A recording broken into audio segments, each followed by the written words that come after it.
आज मैं आपको सुनाने जा रहा हूँ संजय टंडन जी द्वारा लिखी किताब सनराइज फॉर संडे के कहानियों के संग्रह से एक नई कहानी। कहानी का नाम है जीवन संघर्ष है।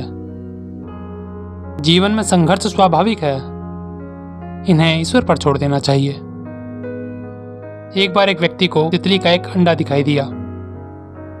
एक दिन उसे उस अंडे में एक छोटा सा छेद नजर आया, जिसमें से तितली का एक नन्हा सा बच्चा लगातार बाहर निकलने का प्रयास कर रहा था। वो घंटों तक उस अंडे के पास बैठकर तितली के उस बच्चे को उस छोटे से छेद से बाहर निकलने की कोशिश करते हुए देखता रहा। कुछ समय बाद उसे ऐसा महसूस हुआ कि जैसे तितली के बच्चे ने अपनी सारी हरकत बंद कर दी है। उसने जितनी मेहनत करनी थी वो कर चुका है और शायद अब इस अंडे से बाहर निकल आना उसके लिए संभव नहीं है। ये सोचकर उस व्यक्ति ने तितली के उस बच्चे की सहायता करने का फैसला किया। उसने एक कैंची ली और उससे अंडे का बाहरी हिस्सा काट दिया। इसके बाद वो नन्ही तितली अंडे से बाहर निकल आई, परंतु उसका शरीर सूजा हुआ था और उसके छोटे छोटे पंख भी सिकुड़े हुए से प्रतीत हो रहे थे।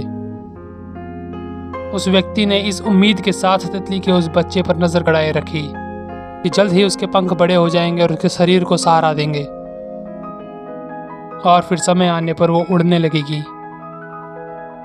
लेकिन ऐसा कुछ नहीं हुआ। इसके विपरीत वो नन्ही तितली अपना पूरा जीवन एक सूजे हुए शरीर और सिकुड़े हुए पंखों के सहारे रेंगते हुए बिताने को विवश हो गई।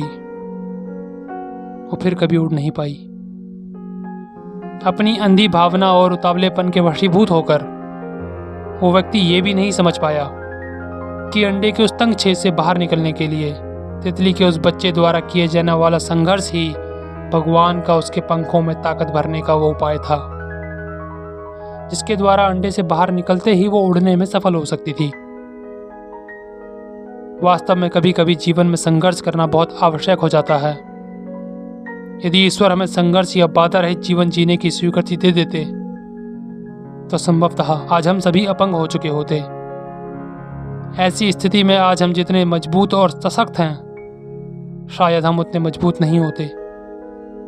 संघर्षहीन होकर हम कभी भी स्वतंत्र उड़ान नहीं भर सकते। जीवन में संघर्ष बहुत जरूरी है, यह हमें मजबूत बनाता है।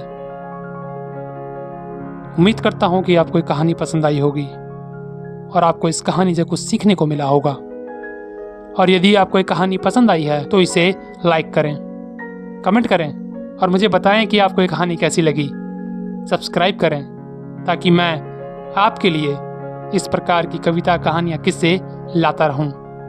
तो आपसे जल्द मिलूंगा किसी नई कविता, कहानी या किस्से के साथ। और तब तक के लिए नमस्कार।